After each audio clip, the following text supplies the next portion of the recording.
जाके नाक रगड़ते हो तो मैं उनको घोर राक्षस मानता हूं जो देवी देवताओं के नाम पर शराब या मांस आदि का व्यवहार करते हैं।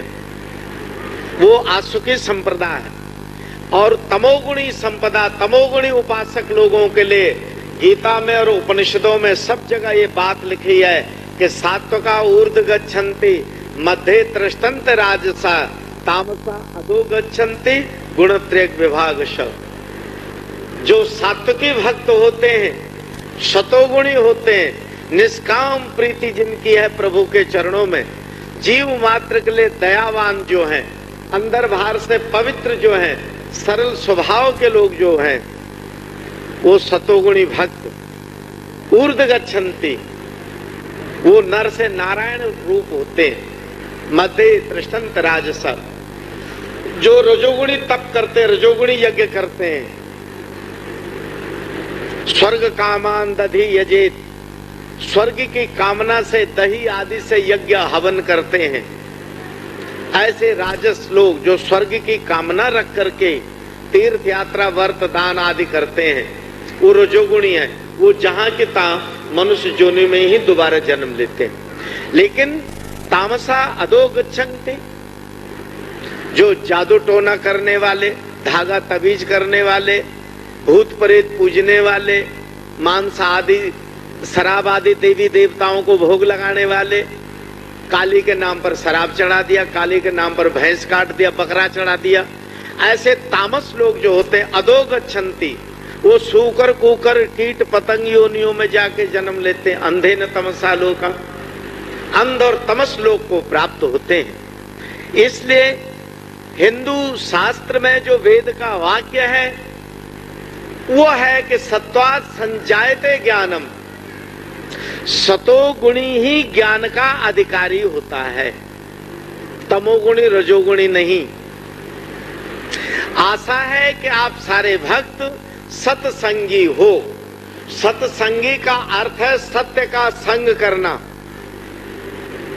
सत्य परमात्मा है, सत्य तेरा आत्मा है, सत्य प्रभु का नाम है, उसका संग, उसमें आपकी चित्तवृत्ति रमी रहे। सात्विकी जो भक्त होते हैं, जैसे चैतन्य महाप्रभु,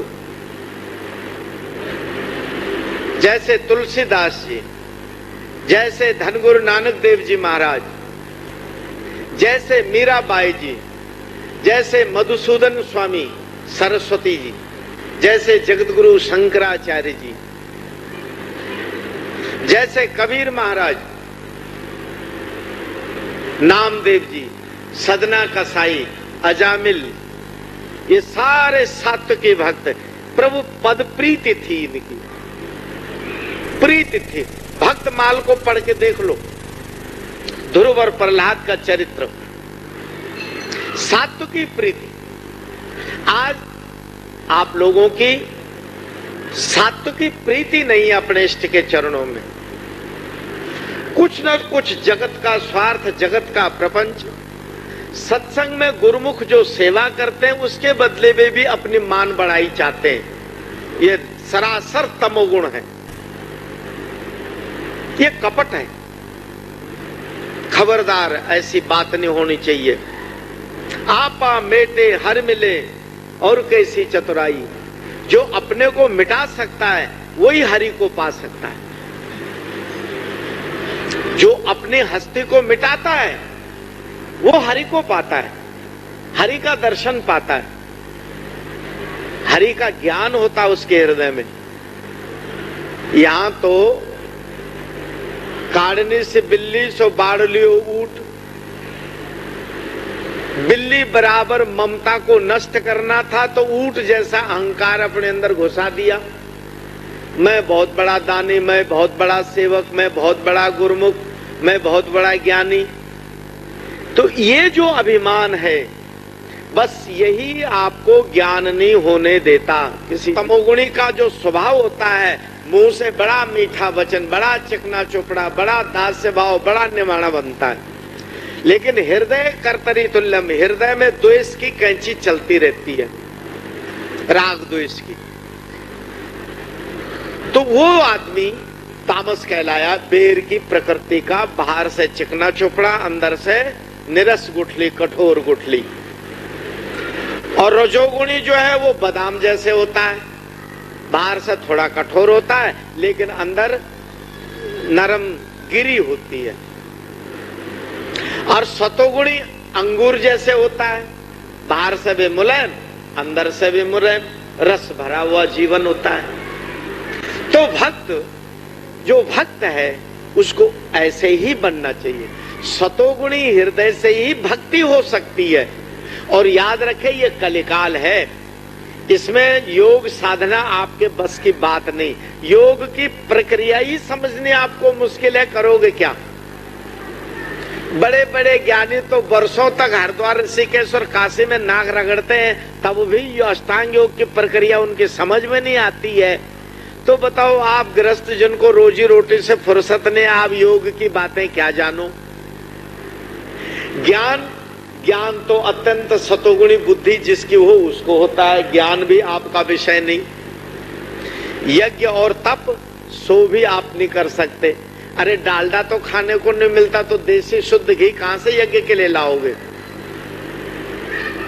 आजकल तो तुम जूते पहन के उन्हीं जूतों से टट्टी चले जाते हो, उन्हीं जूतों पहन के खाना पकाती रहती हो।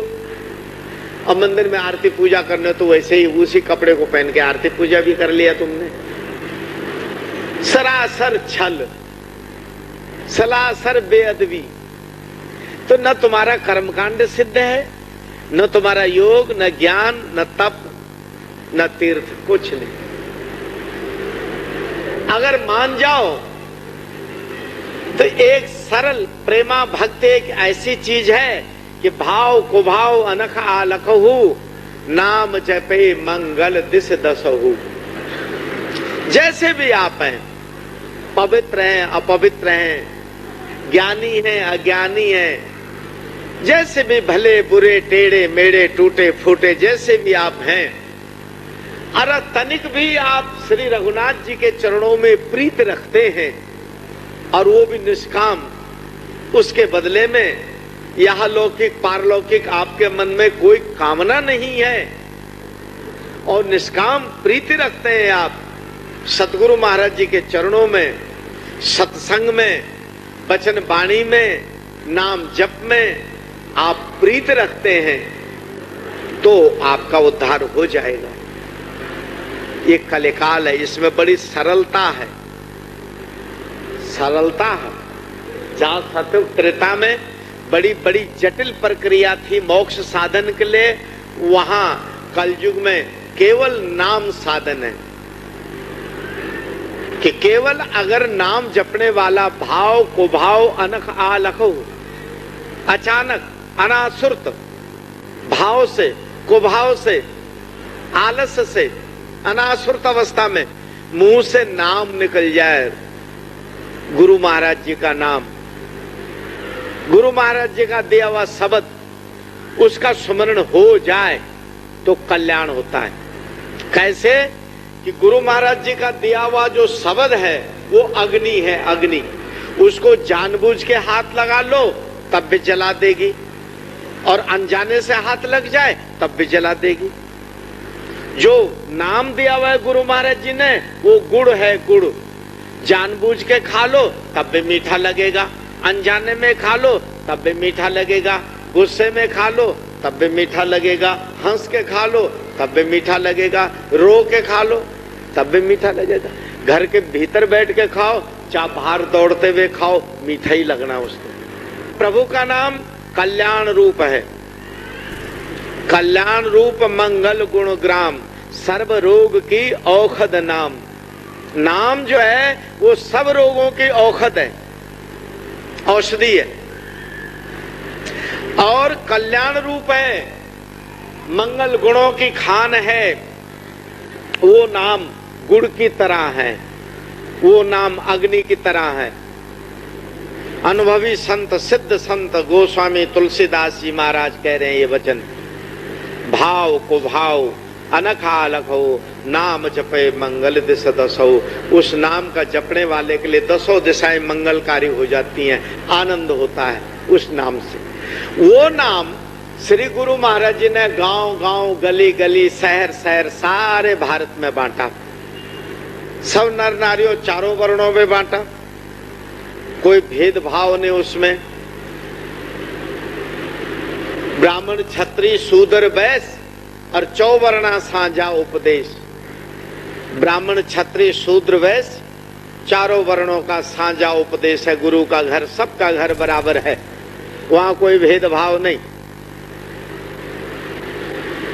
आज ऐसी इस वस्तु को समझने के लिए अत्यंत सतोगुणी निर्माण मन चाहिए, जिसका निमाणा मन हो और ऊंची मत हो, विचार जिसके ऊंचे हो, मन जिसका नीवा हो, वो गुरुमुख धर्म की पालना कर सकता है। ज्ञान के विषय को समझने के लिए सात्विकी अंतःकरण चाहिए। सात्विकी अंतःकरण के लिए कुछ गुरुमुख भक्तों के वसूल हैं, नियम हैं, उनका पालना की जाए। अपने खान पान की शुद्धि रखी जाए। अच्छी सभा संगति में बैठे हैं आप, अच्छे सदग्रंथों का अध्ययन करें आप। दैनिक दिनचर्या में आपका युक्त आहार विहार ये होना चाहिए। जब तक सम्यक आहार, सम्यक विचार, सम्यक प्रचार न हो आपके अंदर, सतोगुण ठहरता नहीं। सतोगुण के बगैर किसी का विकास, आध्यात्मिक विकास संभव नहीं है इस जगत में। देखो, पूजा पाठ के बल पर रावण ने बहुत रिद्धि सिद्धि और बड़े वरदान प्राप्त किए। रावण ने, तुम्हारे पास बहुत ज्यादा होगा, 30-40 तोला सोना होगा। रावण के तो पूरे दीवाल, छत, महल, गलियां सब सोने की थी। पूरी नगरी सोने की बनी थी। धनवान भी वो बहुत था और विद्वान भी बहुत है। समझे? सिद्धांत की संहिता रखी हुई है रावण की लिखी हुई, उसको आप देख सकते हैं कि जब तक ये सृष्टि रहेगी तब तक का सूर्य स्पष्ट है। प्रत्येक अक्षांश रेखा में अलग अलग गणित है उसका। उस काल में बिना किसी दूरबीन के, बिना लेबोरेटरी के, बिना किसी दूसरे मैथमेटिक के सिद्धांतों के उसने सूर्य सिद्धांत के रचा। ज्योतिष शास्त्र में बड़ा, व्याकरण शास्त्र में बड़ा, छंद शास्त्र में, यज्ञ शास्त्र में, तपो में, योग में, सब प्रकार से, युद्ध में, शस्त्र विद्या, शास्त्र विद्या दोनों में निपुण, ब्राह्मण कुल का, पुलहस्त का नाती और जातुधान, तमाम पृथ्वी के राक्षसों का राजा, जातुधान पद है उसका। इतना कुछ वैभव के होते अंत में उसका नाश करना पड़ा राम को, क्योंकि वो तामस था, तमोगुणी था। वो ब्राह्मणों के शराब पीता था, ब्राह्मणों के मांस खाता था, ब्राह्मणों के दूसरों के औरतें चुराता था, ऋषि मुनियों का अपमान करता था, नर का हत्या करता था, गौ की हत्या करता था। ऐसा था वो गौ मांस भी खाता था, भैंस भी खाता था, आदमियों को भी खा जाता था। तमोगुणी जो हुआ, देवी देवताओं के नाम पर पशु बलि देता था, भैंस काटता था, बकरे काटता था, भेड़े काटता था, देवता खुश हो जाए, शराब चढ़ाता था। ऐसे कुकर्म थे उसके। तो भगवान ने उसका विनाश करने के लिए श्री विष्णु ने राम रूप अवतार धारण किया और उस तमोस गुणी को परास्त करके और सतोगुणी भक्त विभीषण को राजगद्दी पर बैठाया।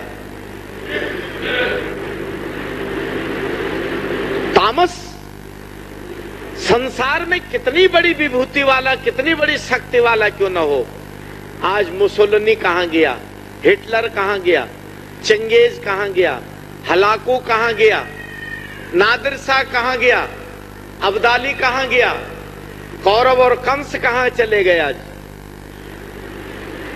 सब मिट्टी में मिल गए। न कर इतना तकब्बर, ये जहां एक रोज फानी है, और तो उससे आला हो गुजरे न बाकी कुछ निशानी है। अहंकारी को चाहिए वो इतना अहंकार न करे। अरे कंस जैसे, रावण जैसे तो मलियामेट हो गए। जो औरंगजेब अहंकारी था वो मलियामेट हो गया। आज मुसलमान के घर में भी कोई औरंगजेब का नाम नहीं लेता सवेरे सवेरे, लेकिन गुरु गोविंद सिंह का नाम हिंदू और मुसलमान दोनों ही सवेरे सवेरे नमस्कार करते हैं महाराज को याद करके। वो सतोगुणी वीर थे, वो तमोगुणी बादशाह था। वो तमोगुणी बादशाह धूल में मिल गया, कहीं उसके झंडे नहीं झूल रहे हैं, लेकिन गुरु महाराज जी के जगह जगह सोने के शिखर हैं, झंडे झूल रहे हैं, जय जयकार हो रही है। राम के सर्वत्र जय जयकार हो रही है। जो कम्युनिस्ट देश रूस वगैरह हैं, वहां के विश्वविद्यालयों में भी रामायण पढ़ाई जाती है। वहां के लोग भी रामायण के परम भक्त हैं। औरंगजेब की कथा कोई नहीं पढ़ता, कंस की कथा कोई नहीं पढ़ता, कौरवों की कथा कोई नहीं पढ़ता, उनको नमस्कार कोई नहीं करता, उनका स्मरण कोई नहीं करता। जो करता है सात्विकी ऋषि मुनियों को, तपस्वियों को, संतों को याद करता है, उन सतोगुणियों को जिन्होंने प्रभु की सत्यता पर सब कुछ अपना निछावर कर दिया, बलिदान कर दिया, निस्वार्थ प्रीति करी, निस्वार्थ भक्ति करी, निष्कपट प्रेम किया जिन्होंने प्रभु से, वो सात्विक हो गए। यह बात इसलिए मैं कह रहा हूं कि जो गुरु महाराज जी थे, इतनी सात्विक उनका आहार था कि अगर उनको सब्जी या दाल में कहीं बाल का कौर महसूस हो जाए तो वो त्याग देते थे और उस दिन व्रत ही रखते थे, बिल्कुल व्रत रखते थे, फिर भोजन नहीं करते थे। बड़ा नियम था उनका भोजन का, शयन का, वस्त्र पहनने का, बाणी नपी तुली बोलना, उल जलूल फजूल की बातें नहीं बोलना। जिन लोगों ने उनको देखा, उनके नजदीक रहे हैं, यहाँ पर पंडित बालकृष्ण जी वो आए हुए हैं, वहां गोपाल कृष्ण लुधियाने से। वो बहुत छोटे से महाराज जी को देखता आया, अपने गांव ले जाते। उनके पिताजी कुलवंत राय जी खुर्द गांव ले जाते थे महाराज जी को। वो राजपाल कौशल जी दरवाजे पर खड़े, बहुत छोटे से उम्र से महाराज जी के भक्त हैं, जिनका आज जन्मदिन है, उनके संपर्क में रहे। ये लोग जानते हैं कि कैसे लीलामयी जीवन था, कितना माधुर्य जीवन था। इतने सरल कि लीला करते थे तो 5 वर्ष का बालक भी उनको गोदी उठा लेता था, और जब ऐसी गरिमा लीला करते थे तो 100 पहलवान भी लग जाए उनके पलंग से तो उनकी कुर्सी नहीं उठा पाते थे। बाजी बाजी दफा कौतुक करते थे महाराज जी। अणिमा गरिमा लगमा प्राप्त परकामा ईशत्व वशत्व, ये सब कुछ उनके हासिल था। और इसका जिक्र जो है वो परमहंस अद्वैत मत में दर्ज है किताब में, और उसमें देखेंगे आप कि स्वामी सार शब्दानंद जी के द्वारा लिखित किताब चकोड़ी की पाकिस्तान की घटना लिखी हुई है। उसमें कि एक खुले खेत में एक टाली का पेड़ था, शीशम का पेड़। तो उन दिनों नंगली गुरु महाराज जी सारे संतों को, जो जिनकी संख्या लगभग 500 थी, महाराज जी वहां नदी किनारे ले जा करके सबको नेति धोती सिखाते थे। नेति क्रिया कैसे की जाती है, धोती क्रिया कैसे की जाती है, दूध नीति कैसे होती है, स्नेह नीति कैसे होती है।